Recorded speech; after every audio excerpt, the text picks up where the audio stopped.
Okay, I see a few places. What's that?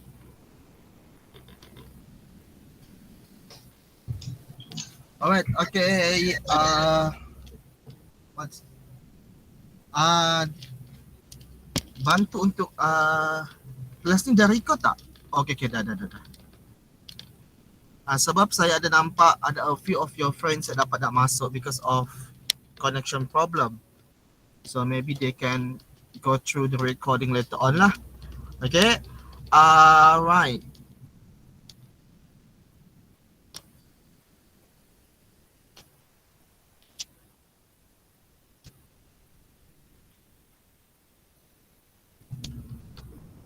Okay, so for today, we are gonna to cover your punya chapter 2 dalam Islamic Entrepreneurship. Okay, dalam you punya chapter 2, what we supposed to cover adalah development and Islamic entrepreneurship. Okay, before I share the slides, okay, semua dah register dalam, ada apa-apa masalah tak untuk nak register dalam IMS? Tak jumpa code and so on? Do you have any problem nak register subjek ni? No, sir. Okay. No, sir. So I do hope that you can register. Okay, jangan tunggu sehingga the final call baru you nak register. Okay, kalau ada apa masalah just contact me. Alright, so you punya first assignment, okay, you punya personal review on regarding the Islamic entrepreneurs ataupun Muslim entrepreneurs. Okay, saya dah siapkan, tapi saya belum upload. So tapi saya belum upload lagi. Okay, so before I upload, saya akan explain sedikit tentang you punya assignment 1 lah. Okay, so saya akan share you the assignment here. Alright, can you see my screen right now?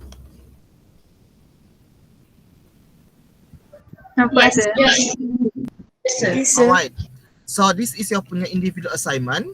Okay, your punya individual assignment, which is your punya personal review lah. Okay. So you like the explanation for an expanding economy. Entrepreneurship is essentially important for the growth of the nation economy. Despite the outstanding contribution of the Muslim entrepreneurs, look, Muslim entrepreneurs, several ancient and modern economies are critical about its efficiency towards a better implementation of the Islamic entrepreneurship. Okay, faham kan apa maksud dia?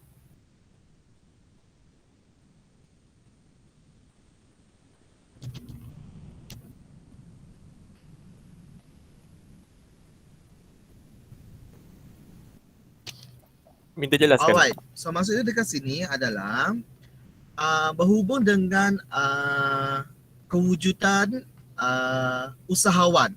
Okay, look, your topic is regarding the entrepreneurship. Okay, especially in the concept of Islamic. So we are focusing on the Muslim entrepreneurs, right? So when we talk about the Muslim entrepreneurs adalah you need to focus on the persons ataupun on the individuals entrepreneurs yang Islam lah. Okay, so out of that you tak perlu nak ambil. Okay, you cuma perlu ambil individu yang beragama Islam sahaja and dia menjalankan keusahawanan tersebut. Okay, bidang usahawanan tersebut, okay, yang berkonsepkan kepada Islam. Alright, so several answer and model itu maksudnya adalah ahli ekonomi. Okay, ahli ekonomi sama ada yang pakar ataupun tidak expert. Okay, mereka berpendapat bahawa the efficiency, maksudnya keberkesanan ataupun kebergantungan Muslim entrepreneurs ni dalam konsep Islamik, keusahawan Islamik itu plus minus lah maksudnya. Okay, ada turun naiknya mereka punya pandangan. Alright, so it is a topic really talk about. Okay, bila kita bercakap dalam dunia keusahawanan ataupun dunia perniagaan secara yang lebih broaden lagi, yang lebih besar lagi, okay, konsep Islamik ini jangan kita tahulah, okay, maksudnya jangan kita ambil tahu, okay, mungkin kita akan ambil benda-benda yang remeh-temeh sahaja, okay, maksudnya yang buat akad jual beli itu is you punya mungkin dah jadi you punya kebiasaan, okay, tetapi tidak based on your punya implementation, okay. So but Islam is all about the value creation and the entrepreneurship is merely means to an end. Okay?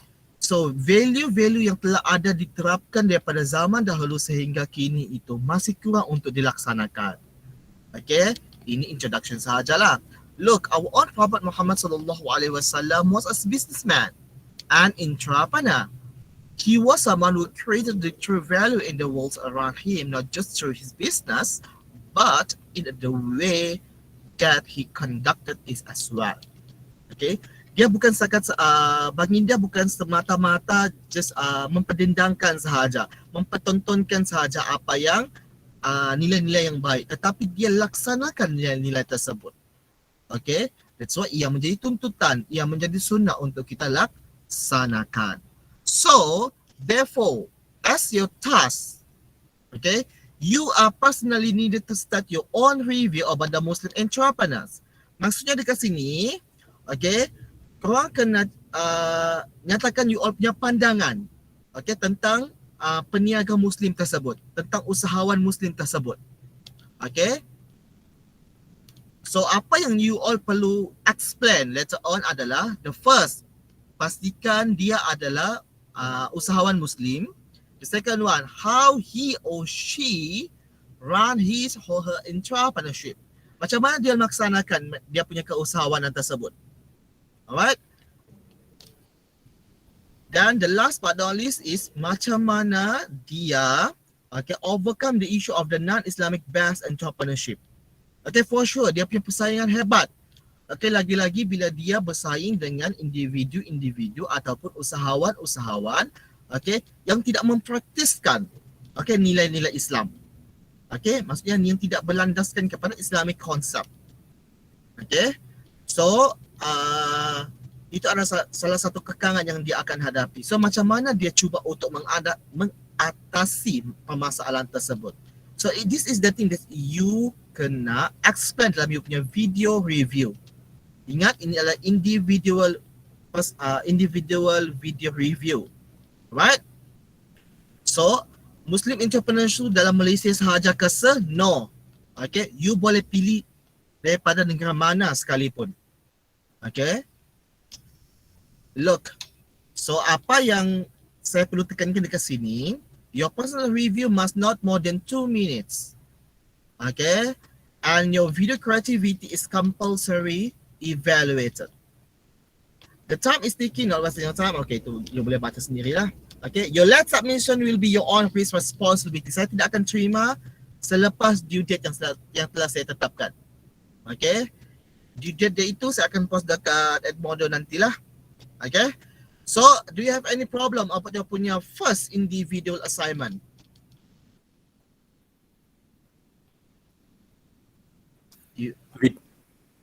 Video Yes. ni TikTok ke, sir? Yes, video di dalam TikTok. Nanti share terus di mana? Telegram? Saya akan share dekat Edmodo. Oh. Saya akan share dekat Edmodo. So, ini saya akan share dekat Edmodo, termasuk due date dari bila and so on. Okay, so once you dah siap, okay, you just post dekat your punya TikTok saja, and then the link is you need to nanti saya akan buat satu form, and then you kena letak you punya link dekat situ, and then saya akan view you punya video one by one lah. Alright, boleh? Okay, boleh. Alright, anything else?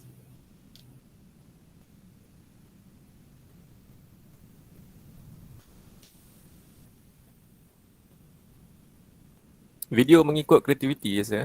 Yes, video based on your punya own creativity. Okay, walaupun you bercakap tentang sipulan bin sipulan, okay, si Ali bin si Abu, alright, you are talking about him or she, about him or her within 2 minutes, okay, tetapi you punya creativity video pun saya akan ambil kira juga. Okay. So is that clear? Clear, sir. Alright, thank you. So kalau clear, saya akan close this section.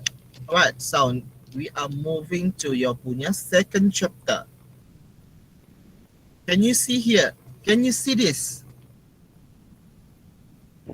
No. Right, never mind.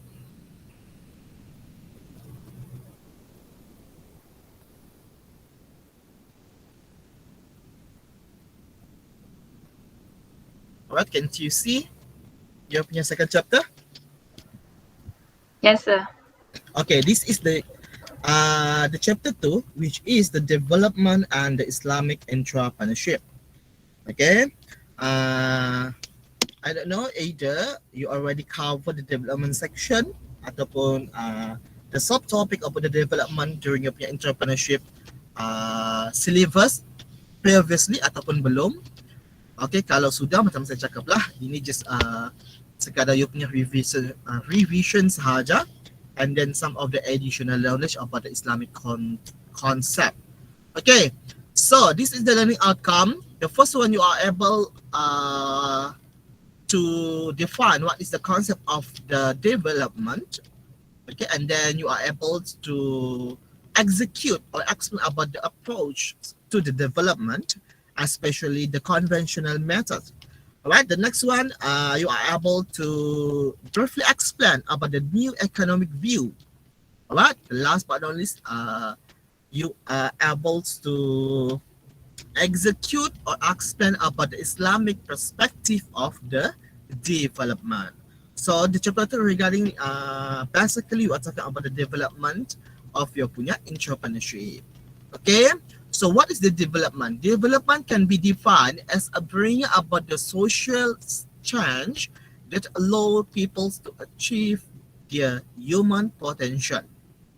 Alright, so maksudnya dekat sini adalah macam mana you mampu nak bawa you punya perubahan, okay, dalam diri you kepada masyarakat, okay, untuk nak memastikan you mampu untuk nak mencapai apa yang you dah rancangkan.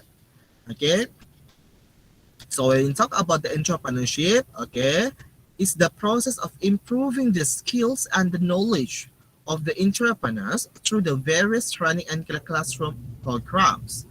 The whole point of the entrepreneurship development is to increase the number of entrepreneurs. Okay, when we talk about the entrepreneurship development, it's basically you punya training session, okay, you punya improvement, macam mana you mampu untuk nak develop yourself, macam mana you mampu untuk nak tingkatkan you punya skills ataupun kemahiran itu. Okay, sama ada you punya hard skills ataupun soft skills, okay, dalam dunia keusahawanan. Okay, so sama ada you ikut training, sama ada you ikut join the classroom seperti today, okay, then you gain some new knowledge, okay, yang boleh untuk you praktiskan dalam dunia keusahawanan. Okay, so the whole point of the entrepreneurship is entrepreneurship development is to increase the number of the entrepreneurs. Okay, so bila banyak trend dilakukan, bila banyak kursus tentang keusahawan dilaksanakan, so dia sedikit sebanyak akan membuka mata, okay, terutamanya golongan belia lah, the youth, okay, because of the aging peoples, okay, the aging peoples ni adalah golongan-golongan yang telah berusia lah, okay. So the aging peoples will take into conclusion bahawa, okay, dunia keusahawan ni sudah terlewat untuk mereka nak laksanakan, because of they need to learn new things, especially in order for them, right, to adapt with the the current situation and environments. Therefore, we need to emphasize the youth, okay, terutama you all semua ni lah, okay, golongan-golongan belia untuk nak terjun dalam dunia keusahawanan. Okay, sebab kita dah buka banyak labakan kursus dan training, okay, untuk you nak develop you punya skills, okay, yang belum tahu you punya diri itu ada ataupun tidak keupayaan untuk nak membuka perniagaan, okay, untuk nak membuka satu usaha, okay. So this is the things, okay, platform kita sediakan and then you execute the ability within yourself. But another important point is that development is a process rather than an outcome. Okay, kita tidak akan semata-mata bila you ikut training, okay, apa yang kita nak adalah you nak pastikan you buka satu perniagaan di store. Okay, dia lebih kepada proses. Sedikit demi sedikit kita nak tahu bahawa you comes out. Okay, you execute apa yang ada dalam you punya in your own self. Okay, skills apa yang you ada. Adakah you ada ability dalam marketing? Adakah you ada ability dalam admin? Okay, adakah you punya ability dalam macam mana untuk nak berjual beli? Okay, how you sama ada you ada ability ataupun keupayaan untuk nak negotiate with the other business. Okay, this is the things. Okay, dia lebih kepada proses.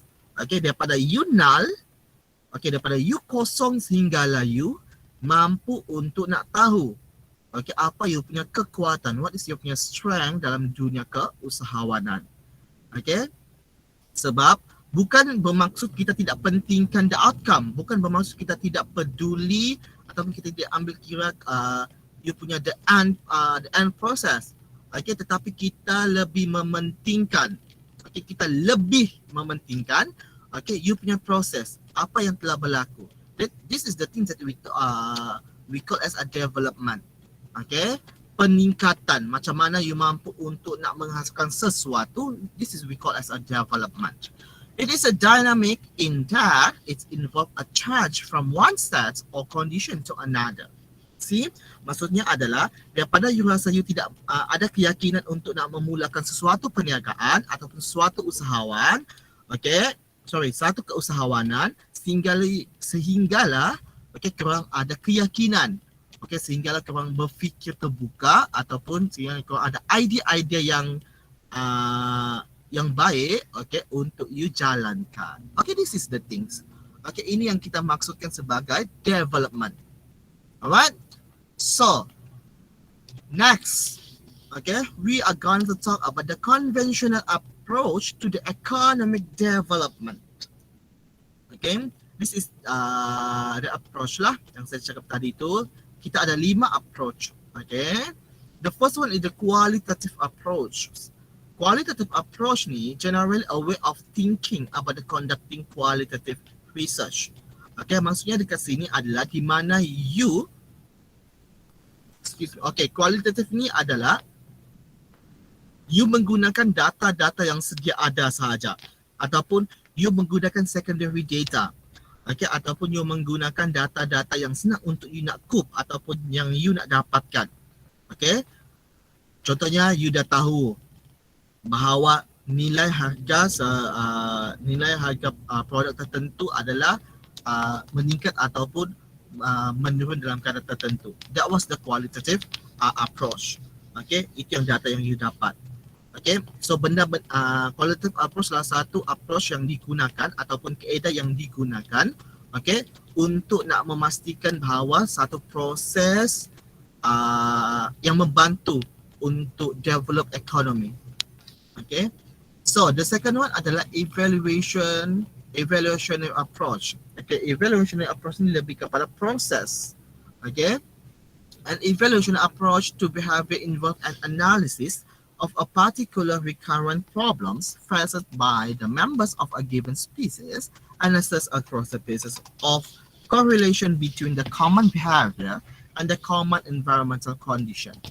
Okay, dia lebih kepada dia transition. Okay, maksudnya you punya movement daripada satu tahap kepada another tahap. Okay, you look, we are moving from the conventional one to the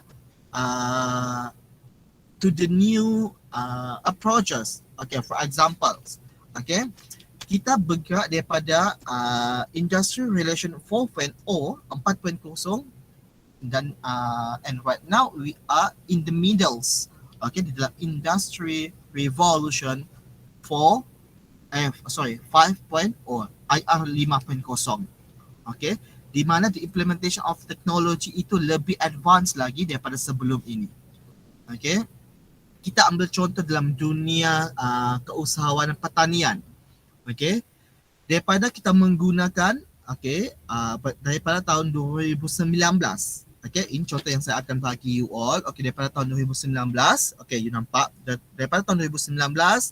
Okay, kita menggunakan IR 4.0 di mana kita baru explain kepada petani-petani. Okay, kita explain dan kita memperkenalkan the adaptation, maksudnya pelaksanaan new technology. Alright. Salah satu mesin teknologi yang kita perkenalkan adalah mesin pembajak kepada pekebun-pekebun kecil yang mengusahakan padi lah. Okay, rather than mereka menggunakan buffalo before this. Okay, buffalo dalam buffalo is, what is the buffalo? Kerbau. Oh, Kerbau. Okay, so rather than mereka menggunakan kerbau sebelum ini, so why not mereka menggunakan mesin pembajak yang lebih faster, lebih efficient dan dapat mengurangkan labor cost. Okay, so mungkin korang akan berfikir, so sir, bila kita mengurangkan labor cost, maksudnya cost untuk petani, so petani tu nak bekerja sebagai apa? That's why we are moving. Okay, we are moving daripada dunia pertanian kepada dunia keusahawanan. So rather than kita membiarkan the peoples, the farmer mengusahakan pertanian, okay, dia handle 100% dia punya fields, so why not they are moving kepada administration, mengendalikan mereka punya pertanian tersebut kepada suatu perniagaan. So that was the thing that we yang kita bercakap tentang evaluation. Okay, so masuk penetration of a new technology, okay, and then menyebabkan the reduction of the labor cost. So bila the reduction of the labor cost, maksudnya the reduction of the use of the labor ataupun the farmers. Maksudnya pengurangan tenaga kerja lah. Okay, pengurangan the manpower. So bila pengurangan manpower di dalam field ataupun di kerja lapangan, so individu tersebut akan bergerak kepada the field of management. That's why kita buka longgokan dalam dunia keusahawanan. That's why it's been known as a agribusiness ataupun agropreneurship. Okay, dunia keusahawan tani. Okay, this is the evaluation approach. Okay, maksudnya you are moving, you are evaluate from the conventional one, okay, to the current situation. Alright. So the next approach adalah the futuristic approaches. Okay, imagining, envisioning, projecting, and or predicting what has not been realized. Okay, futuristic thinking have the ability to look past the event of today into the possibilities of tomorrow. Maksudnya dekat sini adalah the futuristic ni adalah individu yang ada ability, okay, yang ada usaha untuk nak bukan mentadbir masa depan. Dia lebih kepada macam mana you nak integrate, okay, macam mana you nak plan apa yang akan berlaku pada masa akan datang. Okay, bukan you nak ramalkan, okay, tapi lebih kepada you predict ataupun you imaginekan. Okay, you cuba untuk visualize, okay, apa yang akan berlaku based on you punya current data. Okay, contohnya you ada keuntungan dalam tempoh 6 bulan ini. Okay, so dalam masa 6 bulan akan datang, adakah keuntungan itu akan sama sahaja ataupun you nak targetkan keuntungan itu 2 kali ganda atau 3 kali ganda atau sebaliknya. Okay, this is the things that you need to know. Okay, ini yang kita cakap tentang futuristic approaches untuk economic development. So, bila ada futuristic approaches, so means you dapat nak menilai apakah keuntungan you itu mampu untuk ditingkatkan ataupun sebaliknya pada masa akan datang. Okay, so the futuristic thinkers ni dia lebih kepada macam mana dia melihat you punya data yang ada, you own data, you current data itu, okay, mampu untuk nak integrate kepada masa hadapan. Okay, so the number 4 is the environmental approach. So environmental approach ni straightforward sajalah. Maksudnya the direction in the social work, emphasizing the adaptation and the interpersonal interaction of the peoples with their environment. Okay, macam mana you nak cope dengan situasi semasa. Okay, so environmental approach ni lebih kepada macam mana you nak biasakan, okay, you punya keusahawanan itu, okay, adopt ataupun adapt dengan the current situation. Okay, contohnya macam mungkin saya dah explain sebelum ni. Okay, right now is the situasi di mana kita mungkin ada setengah perniagaan ataupun ada setengah keusahawan itu tidak dapat nak dijalankan sepenuhnya. Okay, disebabkan kita ada kekangan. Okay, the restriction of the government's policy. Okay, ada sektor-sektor perniagaan, sektor-sektor ekonomi yang dibuka half sahaja untuk nak mendapatkan, untuk nak memberi peluang kepada SME, okay, small medium enterprise itu beroperasi.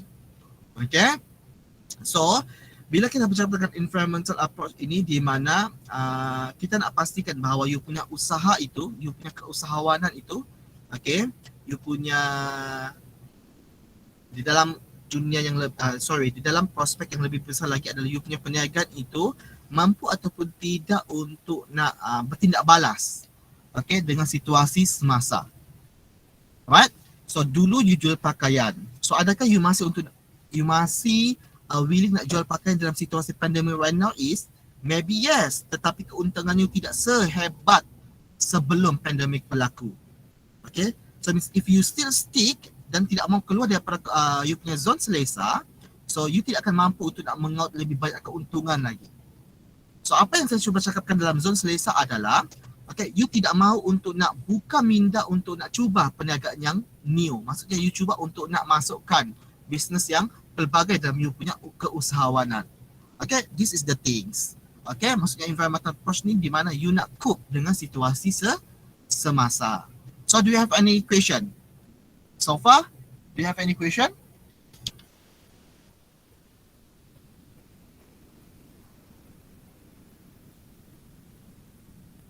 Yes, do you have any question? No. No, sir.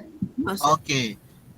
So, the last conventional approach adalah direct attack approach. Direct attack approach ni, okay, so a strategy entails the comparison to competing product of the companion that are unflattering, a price aware, or even a competition as to who can introduce new product feature at a faster pace.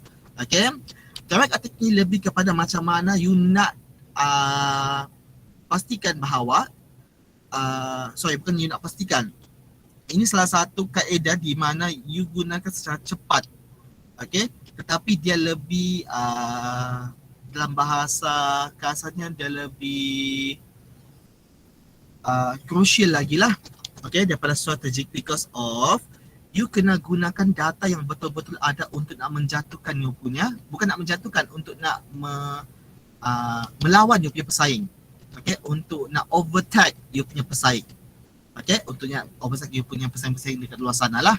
So direct attack ni contohnya, okay, you punya pesaing tak mampu untuk nak tingkatkan quality, you attack with the data.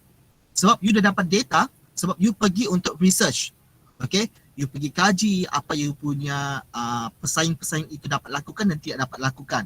So means you direct attack, you attack terus apa yang mereka punya kelemahan. Okay, you tahu mereka tak dapat mampu untuk nak tingkatkan mereka punya quality, and then you boost with your punya quality increment.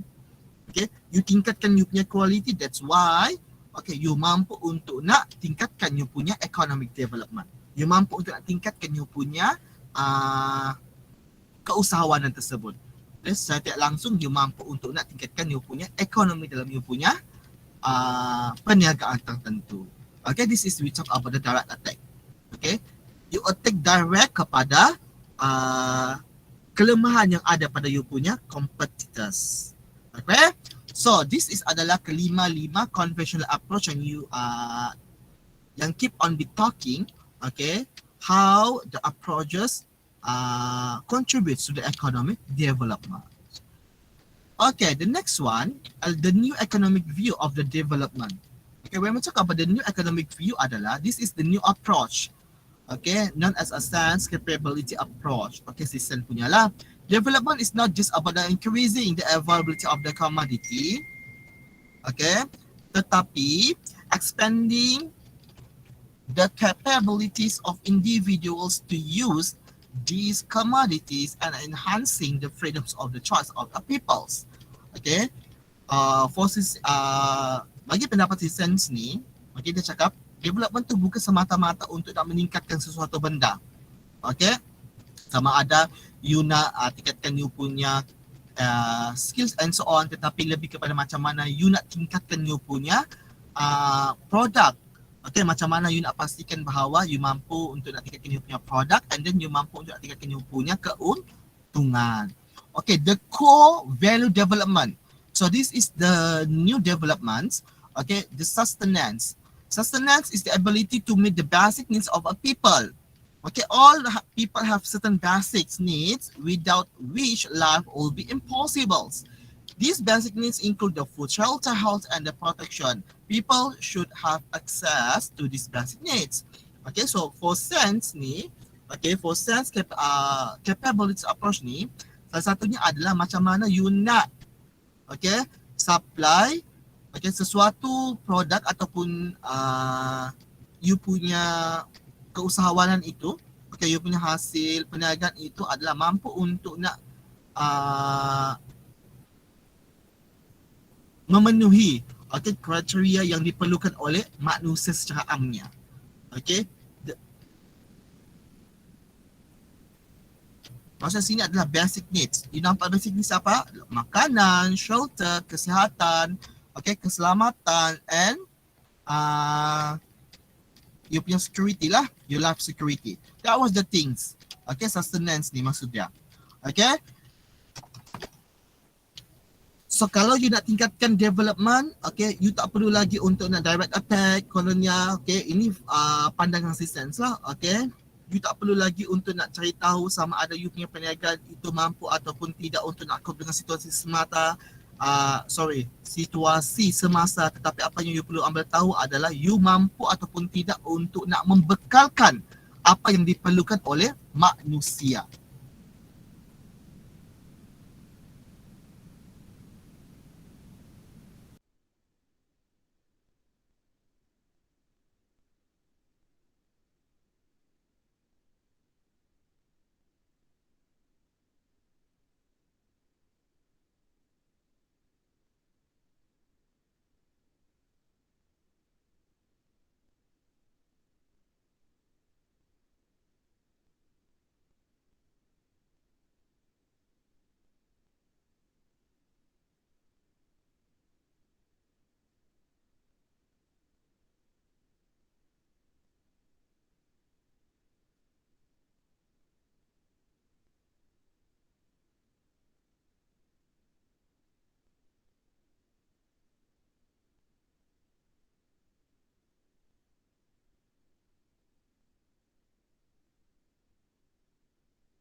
Okay, sorry about that.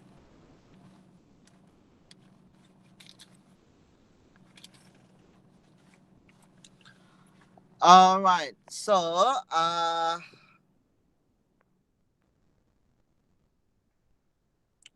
let we continue with the next slides.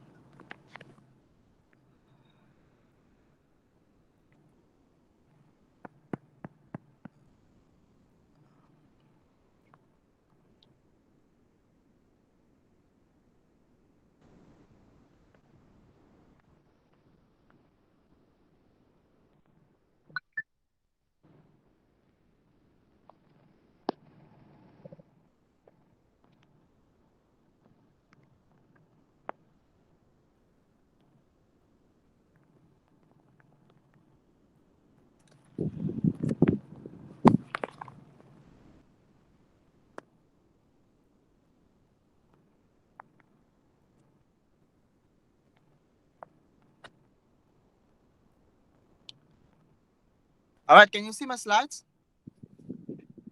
Yes, sir. Okay. So, Yes, sir. so the next one adalah okay. The sustenance tadi tu adalah di mana you mampu ataupun tidak, perniagaan you tu mampu ataupun tidak untuk nak membekalkan apa yang diperlukan oleh manusia sejagat. Okay, kalau mereka nak perlu makanan, adakah you masih nak menjual pakaian ataupun sebaliknya? Okay, kalau manusia nak perlu ketika tempat tinggal, adakah you masih nak menjual kesusukan ataupun sebaliknya? Okay, this is the things yang sepatutnya you kena ambil tahu. Okay, itu yang dikatakanlah okay oleh si Sense. Okay, apa yang you kena jalankan adalah the sustenance. Okay, the next one adalah self-esteem. Okay, sense of the world and the self-respect and the feeling of not being marginalized are extremely important for individuals' well-being. Okay, maksudnya adalah kepuasan you sendirilah. Okay, adakah you lakukan perniagaan tersebut semata-mata untuk nak mengaut keuntungan sahajakah ataupun you ada nilai maksudnya nilai puas hati lah dengan apa yang you dah jalankan. Okay, kalau you berniaga tidak sepenuh hati, so what is the point for you punya business? Okay, itu yang si Sen katakan lah.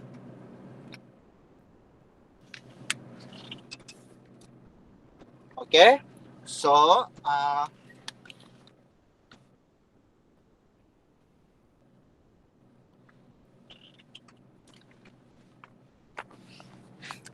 the last but not least adalah tentang freedom. The human freedom, the ability to choose, is essential for the well-being of individuals.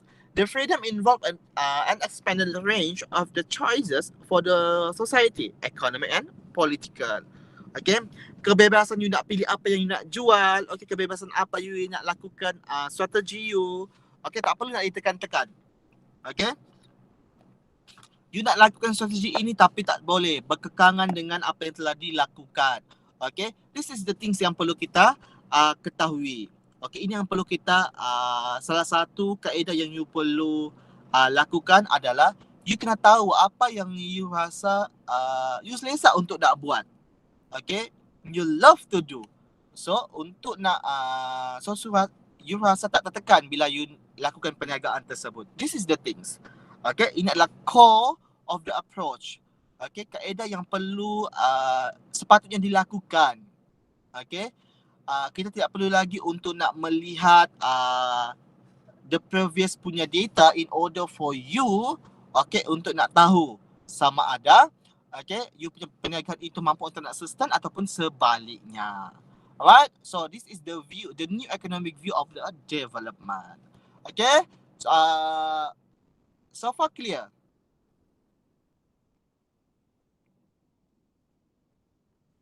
Yes, sir.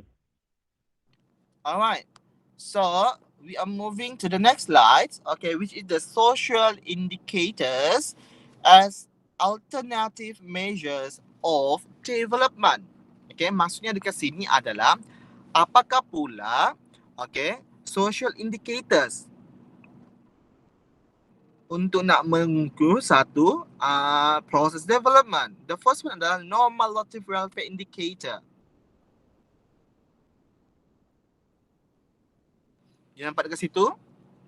Focus on direct measure of a welfare in R subject to the interpretation that if the change in the right direction, while other things remain equals, have gotten better or people are better off. Okay, maksudnya dekat sini adalah you fokus. Okay, bahawa you ukur apa yang betul-betul berkaitan dengan you punya keusahawanan sahaja. Okay, selain daripada itu tak perlu nak ambil tahu. Sebab if you tak nilai betul-betul sama ada you punya keusahawanan itu, okay, you punya bidang keusahawan itu dalam langkah yang betul, okay, dalam right path contohnya, okay, dalam right direction, okay. So sama ada you punya perniagaan akan lingkup ataupun you yang akan rugi. So itulah yang dimaksudkan dengan normal relative welfare indicator. So the second one adalah descriptive indicator. Okay, indexes of the social condition. Okay, for example, the concept of the human existence and the changes therein of the various segment of our population. Okay, lebih kepada, okay, jadi sebelum ini you target, okay, you merupakan seorang usahawan dalam dunia kosmetik, okay, tetapi with the right condition, okay, adakah dengan peningkatan populasi right now is you mampu ataupun tidak untuk nak sustain dengan kosmetik punya penjualan, okay. So kalau you rasa tidak mampu, so this is the indicator macam mana you nak mengukur you punya development of your punya business, okay. Sama ada you punya business itu mampu atau the development still can be proceed, okay, masih boleh diteruskan, okay, ataupun you perlu ubah you punya strategi untuk nak kekal dalam dunia keusahawanan tersebut, okay. The last but not least is the satisfaction indicator, okay. Sebelum ini kita bercakap tentang kepuasan, okay. Maksudnya kita bercakap tentang you punya self-esteem, macam mana you punya keusahawanan ini, okay, you punya usaha ini mampu ataupun tidak untuk nak memberi kepuasan kepada you, okay, maksudnya memberi sesuatu nilai the excellence value lah, okay, maksudnya nilai a good credit for you untuk nak menjalani keusahawanan tersebut, bukannya mengikut orang lain, okay, bukan semata-mata untuk nak apa maksudnya, lebih kepada nilai itu adalah daripada you punya, okay, sorry, maksudnya daripada your own self lah, okay. Apa yang you perlu lakukan adalah based on apa yang you ingin lakukan, okay, tidak dikekangi ataupun tidak tidak dikekangi oleh apa-apa sahaja faktor lain, okay. So sama juga dengan satisfaction indicator ini, di mana dia menilai macam mana you happy ataupun tidak dengan apa yang you laksanakan, okay. Adakah kehidupan you itu kehidupan yang you jalankan, okay, yang you jalani, okay, selepas sahaja you muncul sebagai seorang entrepreneur itu, okay, mampu ataupun tidak memberi kepuasan hati, kegembiraan hidup kepada you. Kalau tidak, so maksudnya, okay, you masih tidak mencapai tahap self-esteem ataupun you masih tidak mencapai tahap satisfaction, okay, kepuasan itu masih tidak mencapai. Alright, so ini adalah ketiga-tiga social indicator macam mana you nak mengukur you punya dunia keusahawanan. Alright, so far any question? No, sir. Alright, so we are moving to the Islamic perspective of a development, okay. So the economic development has been neglected area in the Islamic economy. The point of the reference has been seminal paper by the Khurshid Ahmad. So you can go and search the Khurshid Ahmad, who is he. Okay, that was the president at the first international conference, the Islamic economy held in the Makkah in 1973. Look, 1973, okay. Dia ni dia punya paper tentang, dia punya kertas kerja itu berkaitan tentang the Islamic economy. Okay, maksudnya tadi tu macam mana you nak move, okay, you nak moving daripada conventional development kepada Islamic punya economic. Okay, macam mana you nak ubah, bukan nak ubah dunia, macam mana you nak ubah perspektif manusia ini, okay, daripada the conventional economic punya perspektif, okay, daripada orang pandang dunia ini, orang pandang dunia ekonomi ini dalam in general, then you ubah sedikit demi sedikit kepada economic punya konsep, okay, yang dimaksudkan dalam oleh si Quran Ahmad ini. Alright, the development in the Islamic perspective, ini yang pertama yang dia cakap adalah he emphasized that Islamic concept of development is based on the 4 Islamic notion. The first one, Tauhid, Rububiyah, Khilafah, and the Tazkiyah. Right? The main criterion on the which development as a human experience must be evaluated is that what it does to live of a people. Look, the main criterion on which development as a human experience, maksudnya based on you punya pengalaman. Okay? You yang hidup, you dah hidup berapa puluh tahun ini, okay, berapa belas tahun ini, okay, sebagai seorang Muslim, so you tahu apa yang you perlu lakukan bila you terjun dalam dunia keusahawanan. Okay, apa yang you perlu tahu, okay, bila you nak menyumbang kepada kemaslahatan ekonomi Islam. So ini yang perlu, salah satu kriterianya adalah based on you punya pengalaman hidup. Okay, bukan you nak nilai orang punya kehidupan, bukan you nak ambil daripada pengalaman hidup orang lain untuk you nak jadikan integration factor, okay, for you to move ataupun untuk you nak buka kepada development dalam Islamic concept itu. Okay, dia lebih kepada you punya pengalaman hidup, sebab you yang akan jalankan you punya perniagaan, you yang akan jalankan you punya keusahawanan tersebut. Okay, you akan cuba menggunakan Al-Quran dan As-Sunnah itu sebagai you panduan. Okay, tetapi in order for you to implement the current situation, okay, macam mana you nak cope dengan masalah-masalah yang timbul itu adalah, yes, you rujuk dahulu the main reference Al-Quran dan As-Sunnah, and then you bandingkan dengan you punya pengalaman hidup. Okay, this is the things. Okay, macam mana kriteria yang diperlukan untuk you nak develop, okay, untuk nak contribute kepada Islamic punya economy. Okay, the next one adalah Quran Ahmad then identify an Islamic strategy to development. Okay, dalam kertas kerja itu kalau you baca betul-betul, dia menerangkan, okay, macam mana Islamic strategy itu mampu untuk nak membuka mata, okay, daripada the conventional concept of economy kepada the Islamic concept of economy. Can there be an Islamic strategy of the development? Okay, boleh ataupun tidak. Okay, lepas tu there could be several Islamic strategy of the development. Okay, tadi persoalannya adalah adakah boleh ataupun tidak, okay, Islamic strategy itu dilakukan dalam development, maksudnya dalam proses peningkatan dan sebaliknya. Jawapannya adalah iya. Okay, tetapi tidak semua approach yang kita gunakan itu mampu untuk nak kita terjemahkan dalam Islamic concept. Okay, mungkin ada faktor-faktor tertentu yang kita boleh kira dan ambil tahulah. Apparently, different author, okay, ini another resource kalau you boleh baca lah. Alright, so the next one. The most of the suggested strategy are nothing but tall orders requiring for reaching change in the political and economic structure. Okay, dia lebih kepada macam mana you nak tengok dahulu perkembangan dalam you punya country masing-masing. Okay, kita tidak boleh ikut dunia, kita tidak boleh ikut negara lain punya approach. Okay, you boleh ambil sebagai rujukan sahaja, tapi you tidak boleh ikut sebulat-bulatnya, sebab you kena tengok dahulu you punya rules and regulation dalam you punya negara sendiri. Kalau Malaysia cakap you boleh lakukan perniagaan tersebut, yes, go ahead and laksanakan. Okay, kalau you punya approach mampu untuk nak memberi sumbangan kepada Islamic concept, so why not?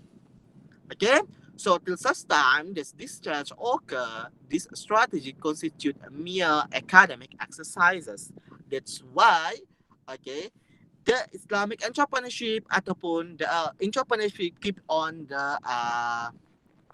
selalu dilaksanakan, bukan selalu dilaksanakan, okay, telah mula, okay, diimplementkan di institusi-institusi, okay, awam dan juga bukan awam, okay, di institusi-institusi pengajian tinggi untuk nak memberi pendedahan, okay, bahawa pentingnya dunia keusahawanan, Okay, sama ada the conventional entrepreneurship ataupun okay, the Islamic entrepreneurship itu okay, bagi you untuk nak buka mata kepada lagi-lagi untuk golongan belia seperti korang ni lah.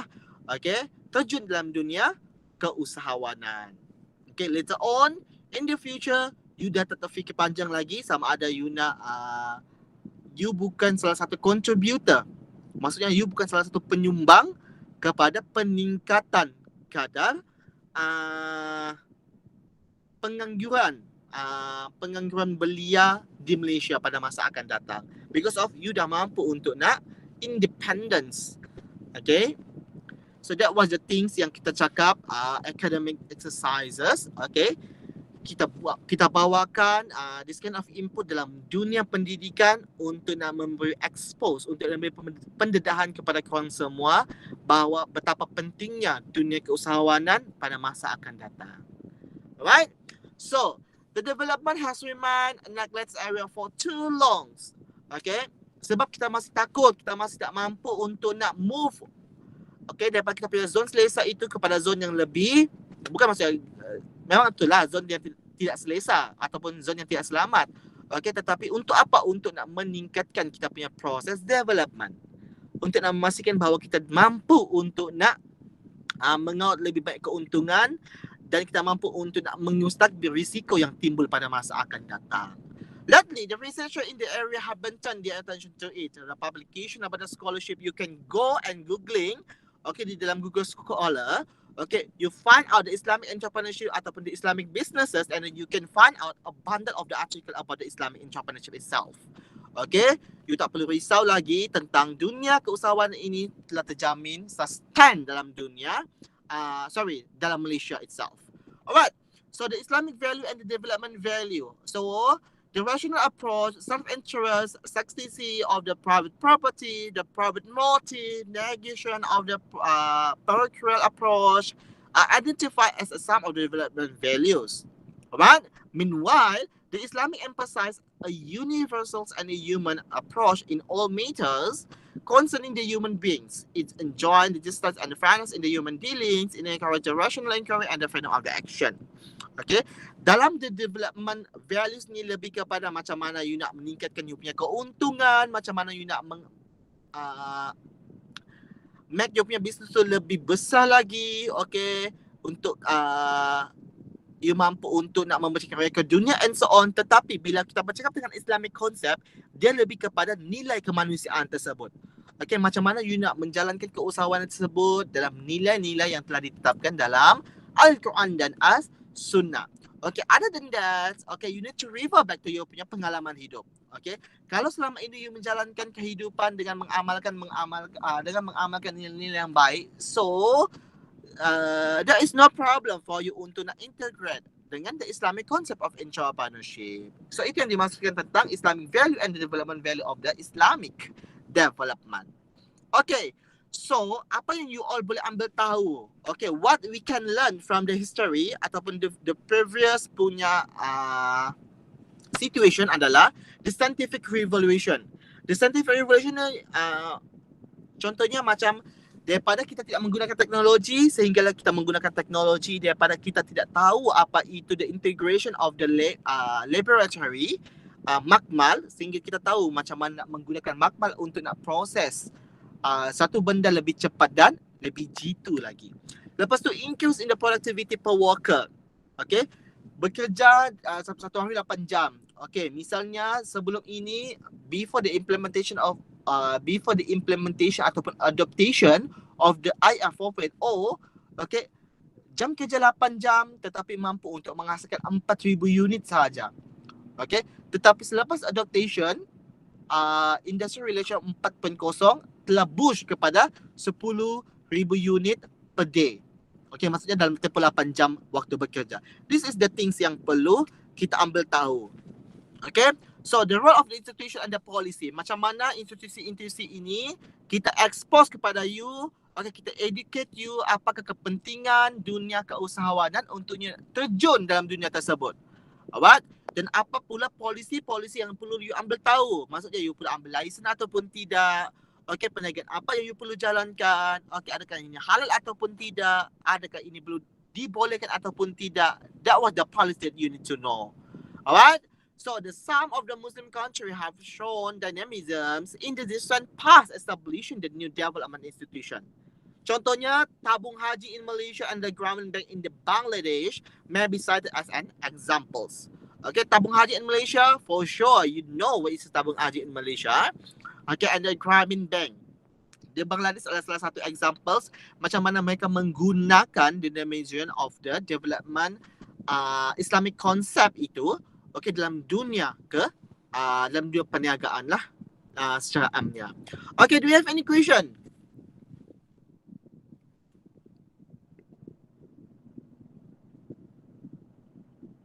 No, sir. Alright, so the next one adalah towards the Islamic strategy of the development in the Muslim countries. The first one adalah desirability of the development. Macam mana you eager ataupun tidak untuk nak meningkatkan, okay, the process of the cycle life of your punya kehidupan itu. Okay.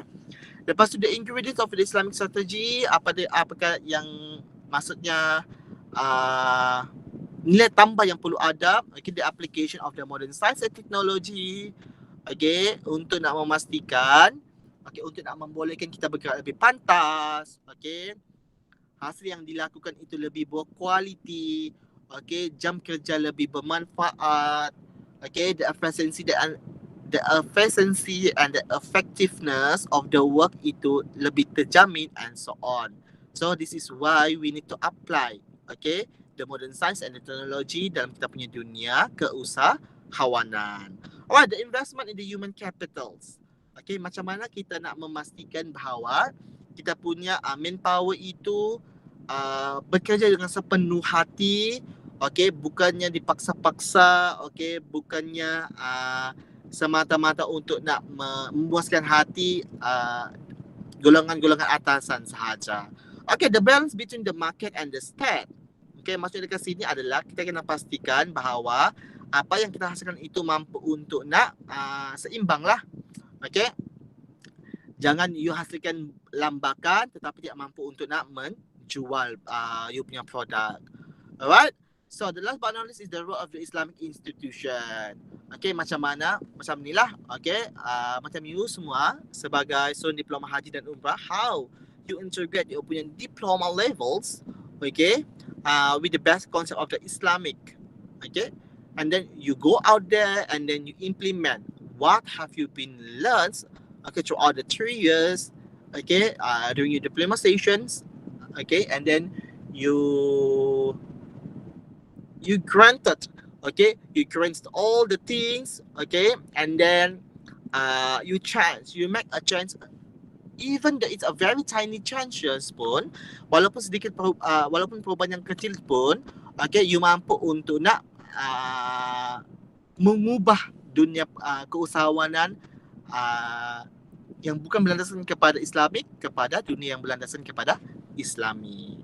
Okay, so the institution development in the Muslim country, contohnya macam pusat zakat, okay, universiti keislaman, okay, and so on lah.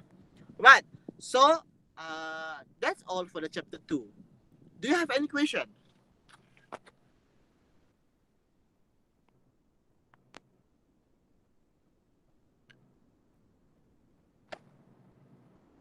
So do you have any question?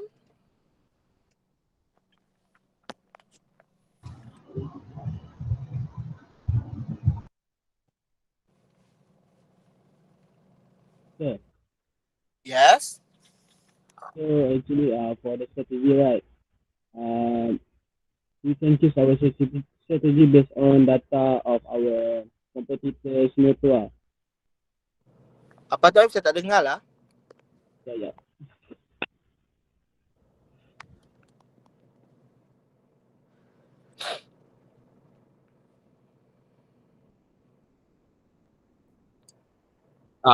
So means kita punya strategi based on data yang kita dapat collect from our competitor and our customer. Macam tu lah. Itu untuk apa ni? Kamu tanya untuk apa? You ask for the approach ataupun Approach. okay. Untuk approach tu kita ada 5 tadi kan. So antara salah satunya adalah so kalau you bercakap tentang data yang you get from your punya competitors itu, okay, dia lebih kepada direct attack ataupun you punya qualitative approach, di mana you get the data, you get the existing data from the existing one. Okay? So betul lah. Okay, maksudnya sesuai dengan yang you cakap tadi tu, okay, you get the data daripada you punya competitors. Okay? Alright, sir. Thank you, sir.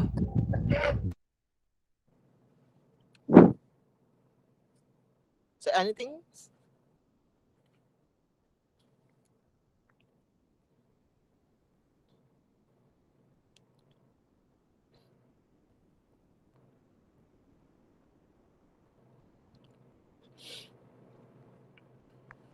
Anything else? No, sir.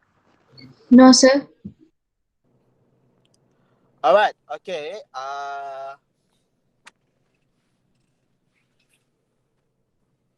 So, kalau tidak apa-apa persoalan, okay, I think, okay,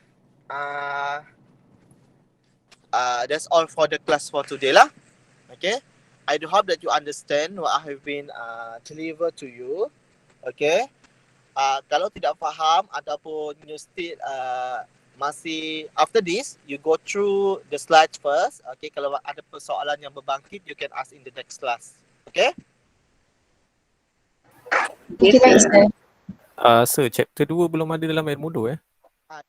Hari ni maybe by today.